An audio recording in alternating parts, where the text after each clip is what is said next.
இந்த பொய் பேசுற ஆதவர்ஜுனாவோட பேச்சை கேட்டாலே ரத்தம் எல்லாம் கொதிக்குது. சில பேர் வந்து உண்மை மட்டுமே பேசுவாங்க, சில பேர் வந்து உண்மையில கொஞ்சமா பொய்யை கலந்து பேசுவாங்க, சில பேர் பொய்யில கொஞ்சமா உண்மை கலந்து பேசுவாங்க. ஆனா இந்த ஆதவர்ஜுனா பேசுறது மொத்தமே பொய்யாவே இருக்கும். சினிமா துறையில் ரெட் ஜெயின் ஒரு நிறுவனம் எல்லா தட்டையும் கண்ட்ரோல் பண்ணிட்டு வாரம் ரிலீஸ் பண்ணாங்க. ஏன் இந்த 4 வாரத்துல படத்தை ரிலீஸ் பண்ணல ரெட் ஜெயின்? சொல்லுங்க. அரசு மாறிடுச்சு, மிரட்ட முடியாது. உதயநிதியோட புள்ளியோட கவனம் எங்க போச்சு? Commercial tax department EB department மிரட்ட முடியாது. யார் மிரட்டினா? Commercial tax department EB department மிரட்ட முடியாது. அது ஒரு வீடியோ. நெக்ஸ்ட் வீடியோ பார்க்கலாமா? 2021க்கு முன்பு ரெட் ஜெயின் ஒரு நிறுவனம் கிடையவே கிடையாது. இதுதான் ஊழல். ஒரு முதலமைச்சரான பிறகு தன் அதிகாரத்தை தவறாக பயன்படுத்தி தொழில் செய்து தன்னுடைய மகனும் தன்னுடைய பேர குழந்தையும் சம்பாதிக்க விரும்புவது இதுதான் ஊழல். அப்ப ரெட் ஜெயினோட ஆதிக்கம் முடிஞ்சுச்சா? ஏன்னா அரசு நிர்வாகம் மாறிடுச்சு.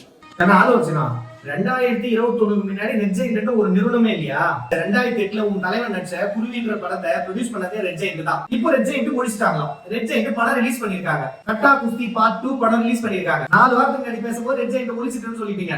இப்ப படம் ரிலீஸ் ஆச்சா? இது எது உண்மை எது போய்? அதுல ஒரு கருத்து சொல்லிருக்கீங்க. அப்பா முதலமைச்சரா இருக்கும்போது பையனோ பேரனோ தொழில் பண்ணா ஊழல் என்றது. விஜய் அண்ணன் ஆட்சி பண்றாரு. ஆட்சி பண்ணும்போது ஜெய்சன் விஜய் படம் எடுத்துட்டு இருக்காரு. அவர் படம் ரிலீஸ் பண்ணாங்கன்னா அது பேர் ஊழல் எடுத்துக்கலாமா? இப்படி எல்லாம் ஃபேக் நரேட்டிவ் செட் பண்ணி நீங்க எல்லாம் பொய்ய பரப்புவீங்க. அதை எதிர்த்து பேசினவங்களுக்கு வந்து நீங்க அரெஸ்ட் பண்ணுவீங்க. நீ அரெஸ்ட் பண்ணு ராஜா. நீ அரெஸ்ட் பண்ணும்போது சொல்ற ஃபேக் நரேட்டிவ் செட் பண்ற, அதை எதிர்த்து பேசுறவங்க அரெஸ்ட் பண்ண சொல்லி நீ அரெஸ்ட் பண்ணிக்க ராஜா.